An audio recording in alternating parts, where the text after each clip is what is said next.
Hello everyone. Today I am going to start the new chapter, that is chapter number 8, function overloading and member functions. In this chapter only 5 marks questions are there, that too only one question from 5 marks. This is one of the important topic. Already I said this is one type of polymorphism. Let us recall the definition again. Polymorphism refers to one name having many forms, different behavior of an instance of an object depending on situations. C++ implements polymorphism through function overloading and operator overloading. The function overloading allows the user to create new abstract data types. In this chapter, we will learn about the definition of function overloading, declaration of function overloading, and some examples regarding this function overloading. Now, I would like to explain the definition of function overloading. Function overloading means two or more functions have same name but differ in the number of arguments or data type of arguments.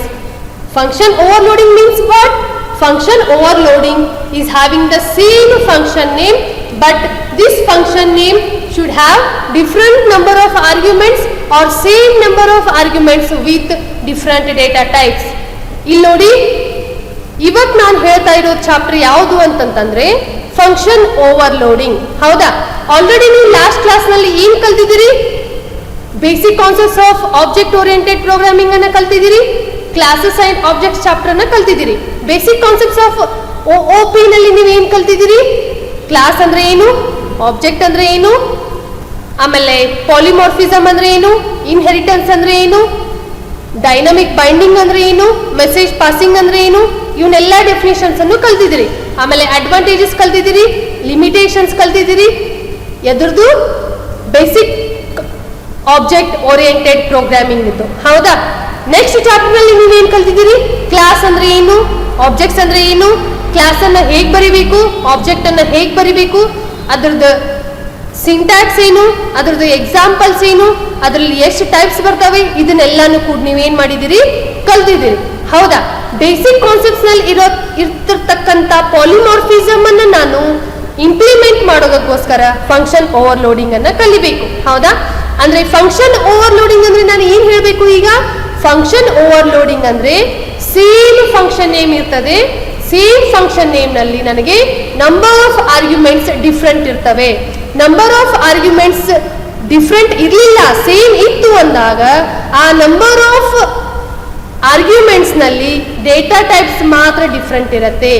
ಒಂದು ನನಗೆ data types ಆದ್ರೂ different ಇರಬೇಕು, ಒಂದು number of arguments ಆದ್ರೂ different ಇರಬೇಕು, but that function should have same name. Function overloading means two or more functions having same name. ಎರಡು ಅಥವಾ ಅದಕ್ಕಿಂತ ಹೆಚ್ಚು ಫಂಕ್ಷನ್ಸ್ ಸೇಮ್ ನೇಮ್ ಇರ್ತಕ್ಕಂಥ ಫಂಕ್ಷನ್ಸ್ ಅನ್ನ ಯೂಸ್ ಮಾಡ್ತಿದೀವಿ ಅಂತಂದಾಗ ಆ ಫಂಕ್ಷನ್ ನಲ್ಲಿ ನಂಬರ್ ಆಫ್ ಆರ್ಗ್ಯುಮೆಂಟ್ಸ್ ಆದ್ರೂ ಡಿಫ್ರೆಂಟ್ ಇರಬೇಕು, ಅಥವಾ ಸೇಮ್ ನಂಬರ್ ಆಫ್ ಆರ್ಗ್ಯುಮೆಂಟ್ಸ್ ಇದ್ದಾಗ ಈಚ್ ಆರ್ಗ್ಯುಮೆಂಟ್ ಡೇಟಾ ಟೈಪ್ ಆದ್ರೂ ಡಿಫ್ರೆಂಟ್ ಇರಬೇಕು. ಹೌದಾ? ಇನ್ನೊಂದು ವೇ ನಾನು ಡಿಫೈನ್ ಮಾಡಬಹುದು ಫಂಕ್ಷನ್ ಓವರ್ಲೋಡಿಂಗ್ ಅನ್ನ. ಹೇಗೆ ಅಂತಂದಾಗ function overloading is the process of defining same function name. ಇದು ಒಂದು ಪ್ರೊಸೆಸ್, ಸೇಮ್ ಫಂಕ್ಷನ್ ನೇಮ್ ಅನ್ನ ಡಿಫೈನ್ ಮಾಡಕ್ಕೆ. To carry out a similar types of activities, ಅಂದ್ರೆ ಸೇಮ್ ಟೈಪ್ಸ್ ಆಫ್ ಆಕ್ಟಿವಿಟೀಸ್ ಅನ್ನ ನಾನು ಪರ್ಫಾರ್ಮ್ ಮಾಡ್ತೀನಿ. ಹೇಗೆ? With various data items. ಅದರಲ್ಲಿ ಡೇಟಾ ಐಟಮ್ಸ್ ಮಾತ್ರ ಡಿಫ್ರೆಂಟ್ ಇರ್ತವೆ. ಅಂದ್ರೆ ಡಿಫ್ರೆಂಟ್ ಡೇಟಾ ಐಟಮ್ಸ್ ಜೊತೆ ನಾನು ಸೇಮ್ ಆಪರೇಷನ್ಸ್ ಅನ್ನ, ಅಂದ್ರೆ ಸೇಮ್ ಆಕ್ಟಿವಿಟೀಸ್ ಅನ್ನ ಪರ್ಫಾರ್ಮ್ ಮಾಡೋದಕ್ಕೆ ನಾನು ಏನಂತ ಕರಿತೀನಿ? ಫಂಕ್ಷನ್ ಓವರ್ಲೋಡಿಂಗ್ ಅಂತ ಹೇಳಿ ಕರಿತೀನಿ. ಫಾರ್ ಎಕ್ಸಾಂಪಲ್, ಈಗ ನಾನು ಏನ್ ಹೇಳಬೇಕು ಅಂತಂದಾಗ ನಾನು ಏರಿಯಾನ ಫೈಂಡ್ ಔಟ್ ಮಾಡಬೇಕಾಗಿದೆ. ಹೌದಾ? Area of the circle find out ಮಾಡಬೇಕಾಗಿದೆ, area of rectangle find out ಮಾಡಬೇಕಾಗಿದೆ, ಏರಿಯಾ ಆಫ್ ಟ್ರಯಾಂಗಲ್ ಅನ್ನ ಫೈಂಡ್ ಔಟ್ ಮಾಡಬೇಕಾಗಿದೆ. ಇದು ಎಲ್ಲದನ್ನು ಆಕ್ಟಿವಿಟಿ ಏನು? ಸೇಮ್. ಯಾವುದು? Find out the area. But ನಾನು ಯೂಸ್ ಮಾಡೋದು ಡೇಟಾ ಐಟಮ್ಸ್ ನನಗೆ ಡಿಫ್ರೆಂಟ್ ಇರ್ತವೆ. ಅಂದ್ರೆ ಒಂದ್ ಕಡೆ ನಾನು ಸರ್ಕಲ್ ಅನ್ನ ತಗೋತೀನಿ, ಒಂದ್ ಕಡೆ ರೆಕ್ಟಾಂಗಲ್ ತಗೋತೀನಿ, ಒಂದ್ ಕಡೆ ಟ್ರಯಾಂಗಲ್ ತಗೋತೀನಿ. ಆ ಮೂರಕ್ಕೂ ಕೂಡ ನಾನು ಏನ್ ತಗೋಬೇಕು? ಡೇಟಾ ಐಟಮ್ಸ್ ಅನ್ನ ಡಿಫ್ರೆಂಟ್ ಆಗಿ ತಗೋಬೇಕು. ಸರ್ಕಲ್ ನಲ್ಲಿ ಬರೀ ನಾನು ರೇಡಿಯಸ್ ತಗೋತೀನಿ, ಟ್ರಯಾಂಗಲ್ ನಲ್ಲಿ ಬೇಸ್ ಮತ್ತೆ ಹೈಟ್ ಅನ್ನ ತಗೋತೀನಿ, ಅಲ್ಲಿ ನನಗೆ ಡೇಟಾ ಐಟಮ್ಸ್ ಡಿಫ್ರೆಂಟ್ ಆದವು. Number of arguments different. ಅದು ಫಸ್ಟ್ ಏರಿಯಾ ಆಫ್ ಸರ್ಕಲ್ ನಲ್ಲಿ ನಾನು ನಂಬರ್ ಆಫ್ ಆರ್ಗ್ಯುಮೆಂಟ್ಸ್ ಅನ್ನ ಒಂದೇ ತಗೋತೀನಿ. ನೆಕ್ಸ್ಟ್ ಏರಿಯಾ ಆಫ್ ಟ್ರಯಾಂಗಲ್ ನಲ್ಲಿ ನಂಬರ್ ಆಫ್ ಆರ್ಗ್ಯುಮೆಂಟ್ಸ್ ಅನ್ನ 2 ತಗೋತೀನಿ. ಅದೇ ರೀತಿ ರೆಕ್ಟಾಂಗಲ್ ಕೂಡ ನಾನು ನಂಬರ್ ಆಫ್ ಆರ್ಗ್ಯುಮೆಂಟ್ಸ್ ಅನ್ನ 2 ತಗೋತೀನಿ. ಬಟ್ ನನಗೆ ಏರಿಯಾ ಆಫ್ ಟ್ರಯಾಂಗಲ್ ನಲ್ಲಿರೋ ಡೇಟಾ ಐಟಮ್ಸ್ ಮತ್ತೆ ಏರಿಯಾ ಆಫ್ ರೆಕ್ಟಾಂಗಲ್ ನಲ್ಲಿರೋ ಡೇಟಾ ಐಟಮ್ಸ್ ಡಿಫ್ರೆಂಟ್ ಆಗಿರ್ತವೆ. But task is same. This is the definition of function overloading. Right. Next I want to tell in detail how the function overloading works. These are some rules for function overloading. And overloaded function must have different types of parameters, different number of parameters, different sequence of parameters. Function overloading ನಲ್ಲಿ parameters ಆದ್ರೂ different ಇರಬಹುದು, ಅಥವಾ number of parameters same ಇದ್ದು data types ಆದ್ರೂ different ಇರಬಹುದು, ಅಥವಾ sequence of parameters ಅಂದ್ರೆ parameters sequence ಆದ್ರೂ ನನಗೆ ಚೇಂಜ್ ಇರಬಹುದು. ಹೌದಾ, ಡಿಫ್ರೆಂಟ್ ಇರಬಹುದು. Just see here some examples are there for function overloading. There are 6 examples. All these 6 examples are having same function name, that is print, with return type, same return type, that is void. Void is the return type which is not having any return value.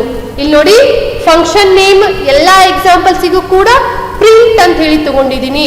ಪ್ರಿಂಟಿಗೆ ನನಗೆ return type ಏನಿದೆ, wide ಇದೆ. Wide ಅಂದ್ರೆ ಆ wide return type ಅನ್ನೋದು ಏನೂ values ಅನ್ನ return ಮಾಡುವಂಗಿಲ್ಲ. ಹೌದಾ, ಮಾಡಲ್ಲ. ಗೊತ್ತಾಯ್ತಾ? ಫಂಕ್ಷನ್ ನೇಮ್ ಎಲ್ಲದಕ್ಕೂ ಸೇಮ್ ಇದೆ, ರಿಟರ್ನ್ ಟೈಪ್ ಎಲ್ಲದಕ್ಕೂ ಸೇಮ್ ಇದೆ, but differ in number of arguments or same in number of arguments with different data types. ಹೌದಾ? Just see in the example 1 and 2. First example is having only print function name with no arguments. Second function is having only one argument. ಇಲ್ಲಿ ನೋಡಿ, compare ಮಾಡಿ. First print function ನಲ್ಲಿ ನಾನು ಯಾವುದೇ arguments ಅನ್ನ use ಮಾಡ್ತಿರುವುದಿಲ್ಲ. ಅದಕ್ಕೆ that is indicated as empty brackets ending with semicolon. Second example ನಲ್ಲಿ ನಾನು ಒಂದೇ ಪ್ಯಾರಾಮೀಟರ್ ನ ಯೂಸ್ ಮಾಡ್ತಿದ್ದೀನಿ, that to data type int. ಹೌದಾ? ಇಂಟ್ ಎ ಅಂದ್ರೆ a data item int data ಟೈಪಿಗೆ ರಿಲೇಟೆಡ್ ಇದೆ. ನೆಕ್ಸ್ಟ್ ಥರ್ಡ್ ಎಕ್ಸಾಂಪಲ್ ಅನ್ನ ನೋಡಿ. ಥರ್ಡ್ ಎಕ್ಸಾಂಪಲ್ ನಲ್ಲಿ void print float a. Here also only one argument is there of the data type float. See here second example and third example. Compare these two examples. The function should have same name, that is print. Number of arguments are same. Only one argument is present in the second example and only one argument is present in the third example. But the data type is different from second example to third example. ಇಲ್ಲಿ ನೋಡಿ, second example ಕೂಡ ನಾನು print ಅನ್ನೋ function name ಅನ್ನು ತಗೊಂಡಿದ್ದೀನಿ. Third example ಕೂಡ ನಾನು print ಅನ್ನೋ ಫಂಕ್ಷನ್ ನೇಮ್ ಅನ್ನು ತಗೊಂಡಿದ್ದೀನಿ. ಎರಡೂ ಕಡೆ ನನಗೆ ನಂಬರ್ ಆಫ್ ಆರ್ಗ್ಯುಮೆಂಟ್ಸ್ ಒಂದಿವೆ, ಅದು ಎ ಮತ್ತೆ ಎ. ಬಟ್ ಈ ಎ ಸೆಕೆಂಡ್ ಎಕ್ಸಾಂಪಲ್ ನಲ್ಲಿ ಇರ್ತಕ್ಕಂಥ ಎ ಡೇಟಾ ಐಟಮಿಗೆ ಡೇಟಾ ಟೈಪ್ ಇಂಟ್ ಇದೆ. ಥರ್ಡ್ ಎಕ್ಸಾಂಪಲ್ ನಲ್ಲಿ ಇರ್ತಕ್ಕಂಥ ಆರ್ಗ್ಯುಮೆಂಟ್ ಏಕ್ ಫ್ಲೋಟ್ ಅಂತ ಹೇಳಿ ಡೇಟಾ ಟೈಪ್ ಅನ್ನ ಯೂಸ್ ಮಾಡ್ತಿದ್ದೀನಿ. This is the example for function overloading. ಅದೇ ರೀತಿ ನೋಡಿ, ಫೋರ್ತ್ ಮತ್ತೆ ಫಿಫ್ತ್ ಎಕ್ಸಾಂಪಲ್ಸ್ ಅಲ್ಲಿ the function name should be same, that is print. The number of arguments are also same, int a, int b, int A, double B. But the data type of those particular arguments are different from fourth example to fifth example. ಇಲ್ಲಿ ನೋಡಿ, fourth example ನಲ್ಲಿ A ಮತ್ತೆ B arguments ಗೆ int data type ಅನ್ನು ತಗೊಂಡಿದ್ದೀನಿ. Fifth example ನಲ್ಲಿ A ಮತ್ತೆ B arguments ಗೆ ಒಂದ್ ಕಡೆ ನಾನು ಇಂಟ್ ಡೇಟಾ ಟೈಪ್ ಅನ್ನು ತಗೊಂಡಿದ್ದೀನಿ, ಇನ್ನೊಂದ್ ಕಡೆ ಡಬಲ್ ಅಂತ ಹೇಳಿ ಡೇಟಾ ಟೈಪ್ ಅನ್ನು ತಗೊಂಡಿದ್ದೀನಿ. Here comparing the fourth example with fifth example, the data type is different for second argument, that is the argument b. ಅನ್ನೋ ಆರ್ಗ್ಯುಮೆಂಟ್ಸ್ ಗೆ ನಾನು ಫೋರ್ತ್ ಎಕ್ಸಾಂಪಲ್ಸ್ ನಲ್ಲಿ ಇಂಟಿಜರ್ ಡೇಟಾ ಟೈಪ್ ಅನ್ನು ತಗೊಂಡಿದ್ದೀನಿ, ಫಿಫ್ತ್ ಎಕ್ಸಾಂಪಲ್ ನಲ್ಲಿ double data type ತಗೊಂಡಿದ್ದೀನಿ. ಅಂದ್ರೆ the function name should be same, with the same number of arguments but differ in the data type of arguments. ಹೌದಾ? Next ನೋಡಿ, fifth ಮತ್ತೆ sixth examples ಅನ್ನ consider ಮಾಡಿ. ಇಲ್ಲಿಯೂ ಕೂಡ ಪ್ರಿಂಟ್ ಅಂತ ಹೇಳಿ ಸೇಮ್ ಫಂಕ್ಷನ್ ನೇಮ್ ಇದೆ, ನಂಬರ್ ಆಫ್ ಆರ್ಗ್ಯುಮೆಂಟ್ಸ್ ಕೂಡ ಸೇಮ್ ಇದಾವೆ. ಇಲ್ಲಿ ಫಿಫ್ತ್ ಎಕ್ಸಾಂಪಲ್ ನಲ್ಲಿ 2 ಆರ್ಗ್ಯುಮೆಂಟ್ಸ್ ಇದಾವೆ, ಸಿಕ್ಸ್ತ್ ಎಕ್ಸಾಂಪಲ್ ನಲ್ಲೂ ಕೂಡ 2 ಆರ್ಗ್ಯುಮೆಂಟ್ಸ್ ಇದಾವೆ, ಎ ಮತ್ತೆ ಬಿ. ಬಟ್ ಫಿಫ್ತ್ ಎಕ್ಸಾಂಪಲ್ ನಲ್ಲಿರೋ ಎ ಬಿಗೆ ಡೇಟಾ ಟೈಪ್ಸ್ ಯಾವ್ದಿದೆ? ಇಂಟ್ ಡಬಲ್ ಇದೆ, ಇಲ್ಲಿ ಡಬಲ್ ಇಂಟ್ ಇದೆ. The function name should have the same name, that is print, with the same number of arguments with different data type of arguments. Right. Next, I want to explain the advantages of function overloading. There are 4 advantages. Now I want to explain one by one. The first advantage is it is easier to understand the flow of information and debug. So, what type of arguments we are passing? What type of data is flow from one function to another function? By seeing that, we can define what's actually happening there. It is easy to understand. Illodi, it is easier to understand the flow of information and debug. ನಾನಿಲ್ಲಿ 4 functions ಅನ್ನ ಬರ್ದಿರ್ತೀನಿ ಅಂತ assumption ಮಾಡ್ಕೊಳ್ಳಿ. 4 function ಗೆ ನನಗೆ same function name ಇರುತ್ತೆ. ಹೌದಾ? Same function name ಇದ್ದಾಗ different task ಅನ್ನು ನಾನು ಪರ್ಫಾರ್ಮ್ ಮಾಡ್ತಿದ್ದೀನಿ. ಈಗ ಫಾರ್ ಎಕ್ಸಾಂಪಲ್ ನನಗೆ ಏರಿಯಾ ಆಫ್ ಸರ್ಕಲ್ ಇದೆ, ಏರಿಯಾ ಆಫ್ ರೆಕ್ಟಾಂಗಲ್ ಇದೆ. ನನಗೆ ಡಿಬಗ್ ಮಾಡಬೇಕಾದ್ರೆ ಏರಿಯಾ ಆಫ್ ಸರ್ಕಲ್ ನಲ್ಲಿ ಒಂದು ಎರರ್ ಬರ್ತದೆ. ಹೌದಾ? ಆ ಎರರ್ ಅನ್ನು ನಾನು ಈಸಿಲಿ ಫೈಂಡ್ ಔಟ್ ಮಾಡ್ಬೋದು. ಯಾಕೆ ಅಂತಂದಾಗ ಏರಿಯಾ ಆಫ್ ಸರ್ಕಲ್ ನಲ್ಲಿ ಇರ್ತಕ್ಕಂಥ ಡೇಟಾ ಐಟಮ್ಸ್ ಬೇರೆ ಇರುತ್ತವೆ, ಏರಿಯಾ ಆಫ್ ಟ್ರಯಾಂಗಲ್ ನಲ್ಲಿ ಇರ್ತಕ್ಕಂಥ ಡೇಟಾ ಐಟಮ್ಸ್ ಬೇರೆ ಇರ್ತವೆ. ಹೌದಾ? ಸಪೋಸ್ ಸರ್ಕಲ್ ಮತ್ತೆ ಟ್ರಯಾಂಗಲ್ ತಗೊಂಡಾಗ ಸರ್ಕಲ್ ನಲ್ಲಿ ಇರ್ತಕ್ಕಂಥ ಡೇಟಾ ಐಟಮ್ಸ್ ಆರ್, ಇಲ್ಲಿ ಟ್ರಯಾಂಗಲ್ ನಲ್ಲಿ ಇರ್ತಕ್ಕಂಥ ಡೇಟಾ ಐಟಮ್ಸ್ ಬಿ ಮತ್ತೆ ಎಚ್. ಹೌದಾ? ಅಂದ್ರೆ ನನಗೆ ಅಲ್ಲಿ ನಂಬರ್ ಆಫ್ ಆರ್ಗ್ಯುಮೆಂಟ್ಸ್ ಕೂಡ ಡಿಫರ್ ಆಯ್ತು. ನನಗೆ ಡಿಬಗ್ ಮಾಡಬೇಕಾಗಿದ್ರೆ ಸಪೋಸ್ ಬಿ ನಲ್ಲಿ ನನಗೆ ಎರರ್ ಬಂದಿತ್ತು ಅಂತಂದಾಗ ಡೈರೆಕ್ಟ್ ಆಗಿ ಕರ್ಸರ್ ನನಗೆ ಎಲ್ಲಿ ಮೂವ್ಮೆಂಟ್ ಆಗುತ್ತೆ? ಬಿ ಮೂವ್ಮೆಂಟ್ ಆಗುತ್ತೆ. ಹೌದಾ? ಅಂದ್ರೆ ಫ್ಲೋ ಆಫ್ ಇನ್ಫಾರ್ಮೇಶನ್ ಅನ್ನ ನಾನು ಏನ್ ಮಾಡ್ಬೋದು? ಈಸಿಲಿ ಅಂಡರ್ಸ್ಟ್ಯಾಂಡ್ ಮಾಡ್ಬೋದು. ಆಮೇಲೆ ಡಿಬಗ್ ಕೂಡ ಈಸಿಲಿ ಮಾಡ್ಬೋದು. Next, second advantage is code maintenance is easy.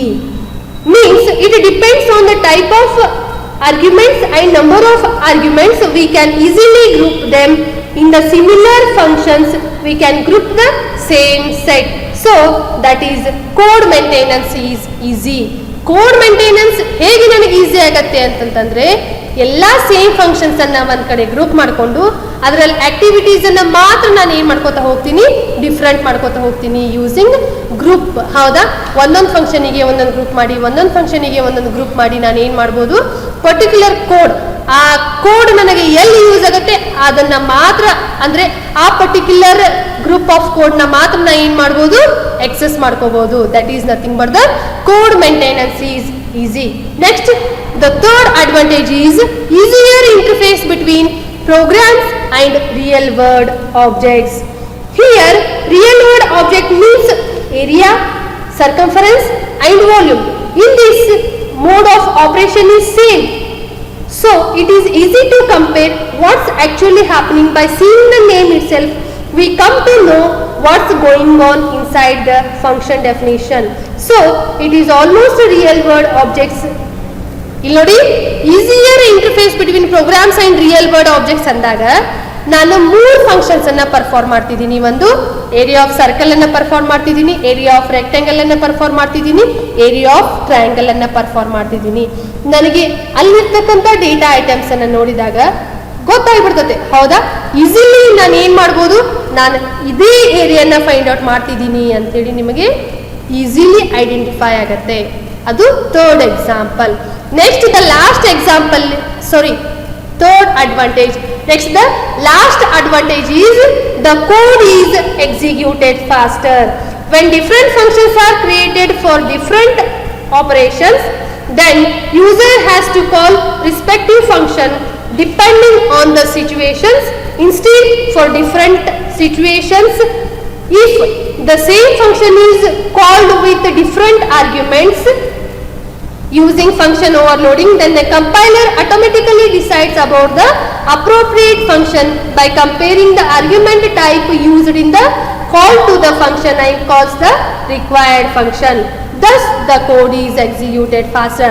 ಇಲ್ಲಿ ನೋಡಿ ನಾನು ಕೋಡ್ ಹೆಂಗೆ ಫಾಸ್ಟ್ ಆಗಿ ಎಕ್ಸಿಕ್ಯೂಟ್ ಆಗತ್ತೆ ಅಂತ ಹೇಳಬೇಕು ಅಂತಂದಾಗ ನನಗೆ ನಂಬರ್ ಆಫ್ ಲೈನ್ಸ್ ಜಾಸ್ತಿ ಇದ್ದಾಗ ನಾನು ಪ್ರತಿಯೊಂದು ಫಂಕ್ಷನ್ ಸೇಮ್ ನೇಮ್ ಇದ್ದಾಗ ನಾನು ಹೇಗೆ ಎಕ್ಸಿಕ್ಯೂಟ್ ಮಾಡಬೇಕು ಅಂತಂದಾಗ ಸೇಮ್ ಫಂಕ್ಷನ್ ನೇಮ್ ಇರುತ್ತೆ ಬಟ್ ನನಗೆ ನಂಬರ್ ಆಫ್ ಆರ್ಗ್ಯುಮೆಂಟ್ಸ್ ಡಿಫರ್ ಇರುತ್ತೆ.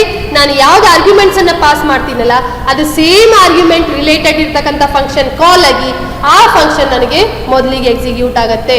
So hence I can say that the code is executed faster. These are the advantages of function overloading. Next I want to tell what is the definition of function overloading as well as how we declare the function overloading. Here the main factor in the function overloading is functions argument list. ನಾನು function overloading ನಲ್ಲಿ ಜಾಸ್ತಿ ಮಹತ್ವ ಯಾವುದಕ್ಕೆ ಕೊಡಬೇಕು ಅಂತಂದಾಗ function arguments ಗೆ ಕೊಡಬೇಕು. ಹೌದಾ, ಫಂಕ್ಷನ್ ಆರ್ಗ್ಯುಮೆಂಟಿಗೆ ಮಾತ್ರ ನಾನು ಡಿಫ್ರೆನ್ಶಿಯೇಟ್ ಮಾಡಬಹುದು ಯಾವುದನ್ನ, ಫಂಕ್ಷನ್ಸ್ ಅನ್ನ. If there are two functions having same name, ಎರಡು ಫಂಕ್ಷನ್ಸ್ ನನಗೆ ಸೇಮ್ ಇದ್ದಾಗ ಅದನ್ನು ನಾನು ಹೇಗೆ ಡಿಫರ್ ಮಾಡಬೇಕು, ಒಂದು ನಂಬರ್ ಆಫ್ ಆರ್ಗ್ಯುಮೆಂಟ್ಸ್ ಮೇಲಾದ್ರೂ ಡಿಫರ್ ಮಾಡಬಹುದು, ಒಂದು ಸೇಮ್ ಆರ್ಗ್ಯುಮೆಂಟ್ಸ್ ಇದ್ದಾಗ ಡೇಟಾ ಟೈಪ್ ಮೇಲಾದ್ರೂ ನಾನು ಅದನ್ನ ಐಡೆಂಟಿಫೈ ಮಾಡಬೇಕು. Then the function overloading is invoked automatically by the compiler. ಅದು ಕಂಪೈಲರ್ ಥ್ರೂ ಆಟೋಮೆಟಿಕ್ ಆಗಿ ನನಗೆ ಫಂಕ್ಷನ್ಸ್ ಇನ್ವೋಕ್ ಆಗತ್ತೆ using function overloading. Next function overloading is also known as compile time polymorphism. ನಾನು ಇದಕ್ಕೆ ಏನಂತ ಹೇಳ್ಬೋದು, ಇದನ್ನ ಕಂಪೈಲ್ ಟೈಮ್ ಪಾಲಿಮಾರ್ಫಿಸಮ್ ಅಂತ ಹೇಳ್ಬೋದು. Just see here, these two are the examples. Sum is the function name. Another example is also having the same function name, that is sum. First example, sum is having the return type integer. Second, sum is the having return type float. Okay, the function sum that takes two integer arguments in different from the function sum that takes two float arguments. This is nothing but the function overloading. ಇಲ್ಲಿ ನೋಡಿ ಎರಡು function names ಕೂಡ same ಇದಾವೆ, some function name ಇದಾವೆ ಎರಡಕ್ಕೂ. But first function some ದಲ್ಲಿ ನಾನು integer data types ಅನ್ನ ತಗೊಂಡಿದ್ದೀನಿ. ಎ ಮತ್ತೆ ಬಿ ಇವೆರಡು ಆರ್ಗ್ಯುಮೆಂಟ್ಸ್ ಅನ್ನ ಪಾಸ್ ಮಾಡ್ತಿದ್ದೀನಿ ಫಸ್ಟ್ ಎಕ್ಸಾಂಪಲ್ಗೆ. ಸೆಕೆಂಡ್ ಎಕ್ಸಾಂಪಲ್ಗೂ ಕೂಡ ನಾನು ಪಿ ಮತ್ತೆ ಕ್ಯೂ ಎರಡು ಆರ್ಗ್ಯುಮೆಂಟ್ಸ್ ಅನ್ನ ಪಾಸ್ ಮಾಡ್ತಿದ್ದೀನಿ. ಫಸ್ಟ್ ಫಂಕ್ಷನ್ ಅಲ್ಲಿ ಕೂಡ number of arguments are 2, second function ಅಲ್ಲಿ ಕೂಡ number of arguments are 2. Function name should be same with the same number of arguments, but data type is different from function 1 to function 2. ಹೌದಾ, second function ಅಲ್ಲಿ ಇರ್ತಕ್ಕಂಥ data types float ಮತ್ತೆ float, first function ಅಲ್ಲಿ ಇರ್ತಕ್ಕಂಥ data types int ಮತ್ತೆ int. ಹೌದಾ, to overload a function, each overloaded function must be declared and defined separately. ಹೌದಾ, definition is different from declaration. Definition ಅಂದ್ರೆ ಬೇರೆ, ಡಿಕ್ಲರೇಷನ್ ಅಂದ್ರೆ ಬೇರೆ. ಡಿಕ್ಲರೇಷನ್ ಅಂತಂದ್ರೆ the function without function code. Declaration ಅಂತಂದ್ರೆ ನಾನು ಜಸ್ಟ್ ಫಂಕ್ಷನ್ ನೇಮ್ ಅನ್ನ ಬರೆದಿರ್ತೀನಿ, that function ended with semicolon, but that function is not containing the code. ಅಲ್ಲಿ ಡಿಕ್ಲರೇಷನ್ ಇದ್ದಾಗ ನಾನು ಬರೀ ಫಂಕ್ಷನ್ ನೇಮ್ ಅನ್ನ ಬರೆದಿರ್ತೀನಿ, ಆ ಫಂಕ್ಷನ್ಸ್ ಕೋಡ್ ನನಗೆ ಇರಲ್ಲ. ಬಟ್ ಡೆಫಿನೇಷನ್ ಅಂದಾಗ the function name along with function code ಅಂತ ಹೇಳಿ ನಾನು ಹೇಳ್ಬೋದು. ಹೌದಾ, ಅಂದ್ರೆ ಫಸ್ಟ್ ನಾನು ಬರ್ದಿರ್ತಕ್ಕಂಥ ಎರಡು lines function declaration, next code ಏನ್ ಬರ್ದಿದ್ದೀನಿ that is the function definition. Product ಅಂತ ಹೇಳಿ ಎರಡು ಫಂಕ್ಷನ್ಸ್ ಅನ್ನ ತಗೊಂಡಿದ್ದೀನಿ, those are having the same function name with the same number of arguments but the different in data types of those arguments. First example ನಲ್ಲಿ ಕೂಡ int product ತಗೊಂಡಿದ್ದೀನಿ, second example ನಲ್ಲಿ float product ತಗೊಂಡಿದ್ದೀನಿ. Product same function name ಇದಾವೆ. First product data type integer ಅಂತ ಹೇಳಿ ತಗೊಂಡಿದ್ದೀನಿ, int p, int q, int r. These three are the arguments of the data type int. In the next function x, y, z are the arguments of the data type float. Andre number of arguments should be same with different data types ಅಂತ ಅರ್ಥ. First function name ನಲ್ಲಿ ನಾನು ಏನ್ code ಬರೀತಿದ್ದೀನಿ, product ಅನ್ನ find out ಮಾಡ್ತಿದ್ದೀನಿ using multiplication operation p * q * r. ಹೌದಾ? ಅದೇ ರೀತಿ ಸೆಕೆಂಡ್ ಅಲ್ಲಿ ಕೂಡ ನಾನು ಪ್ರಾಡಕ್ಟ್ ಅನ್ನ ಫೈಂಡ್ ಔಟ್ ಮಾಡ್ತಿದ್ದೀನಿ, ಬಟ್ ಇಲ್ಲಿ ಪ್ರಾಡಕ್ಟ್ ಅನ್ನ ಫೈಂಡ್ ಔಟ್ ಮಾಡ್ತಿರೋದಕ್ಕೆ ನಾನು ಬೇರೆ ಫಾರ್ಮುಲಾನ ಬರ್ದಿದ್ದೀನಿ. x into x, y into y, z into z, x into x into y into y into z into z. ಹೌದಾ? The function name along with the function code is called as definition of function. Just declaration means just writing the function name ended with semicolon. Next, I want to explain the restrictions on overloaded functions, means limitations on overloaded functions. The first restriction is each function in a set of overloaded functions must have different argument list. ಇಲ್ಲಿ ನೋಡಿ, ಪ್ರತಿ function ಅನ್ನು ನನಗೆ different arguments ಅನ್ನು ಇರಬೇಕು, same arguments ಇರುವಂಗಿಲ್ಲ. Same arguments ಇದ್ದಾಗ ಕೂಡ each argument is having different data type. That is the restriction, that is the limitation. ಇದಕ್ಕೆ ಲಿಮಿಟೇಷನ್ ಏನಿರುತ್ತೆ, ನನಗೆ ಪ್ರತಿಯೊಂದು ಫಂಕ್ಷನ್ ನೇಮ್ ಸೇಮ್ ಇದ್ರೂ ಕೂಡ ನಂಬರ್ ಆಫ್ ಆರ್ಗ್ಯುಮೆಂಟ್ಸ್ ಆದ್ರೂ ಚೇಂಜ್ ಇರಬೇಕು, ಅಥವಾ ಸೇಮ್ ನಂಬರ್ ಆಫ್ ಆರ್ಗ್ಯುಮೆಂಟ್ಸ್ ಇದ್ದಾಗ ಕೂಡ data type of those arguments are different. ಅಲ್ಲಿರ್ತಕ್ಕಂಥ ಡೇಟಾ ಟೈಪ್ಸ್ ಆದ್ರೂ ಡಿಫ್ರೆಂಟ್ ಇರಬೇಕು. The second restriction is if type deaf is used for naming functions, then the function is not considered as different type. If type def is used for naming function, here I want to tell what is the meaning of type def. Type def is the keyword available in C++ library. The purpose of this keyword is to give alternative name for the existing data types or functions or any other user defined data types. It is applicable only to the data type for giving alternative names for the data type, not to the function. ಇಲ್ಲಿ ನೋಡಿ, type deaf ಅಂತ ಹೇಳಿ ನಾನು ಫಂಕ್ಷನ್ನಿಗೆ ಕೊಟ್ಟಾಗ ಅದು alias name ಅಂತ ಅರ್ಥ ಆಗತ್ತೆ. ಅಲಿಯಾಸ್ ನೇಮ್ ಅಂದ್ರೆ ನಾನು ಆ ಫಂಕ್ಷನ್ನಿಗೆ ಬೇರೆ ನೇಮ್ ಕೊಡ್ಬೋದು ಅಂತ ಅರ್ಥ. ಹೌದಾ? ಬೇರೆ ನೇಮ್ ಕೊಟ್ಟಾಗ ನನಗೆ ಫಂಕ್ಷನ್ ಅನ್ನೇ ಬೇರೆ ಬೇರೆ ನೇಮ್ ಆಗತ್ತೆ. ಬೇರೆ ಬೇರೆ ನೇಮ್ ಆದಾಗ ನಾನು ಅದನ್ನ ಹೇಗೆ ಫಂಕ್ಷನ್ ಓವರ್ಲೋಡಿಂಗ್ ಅಂತ ಹೇಳಿ ಕನ್ಸಿಡರ್ ಮಾಡಬೇಕು? Because function overloading is having the same function name. But ನಾನು ಇಲ್ಲಿ ಟೈಪ್ ಡೆಫ್ ಯೂಸ್ ಮಾಡಿಕೊಂಡು ಆ ನೇಮನ್ನು ಚೇಂಜ್ ಮಾಡಿದಾಗ ನನಗೆ ರೂಲ್ಸ್ ಬ್ರೇಕ್ ಆಗುತ್ತೆ. That is also one restrictions on overloaded functions.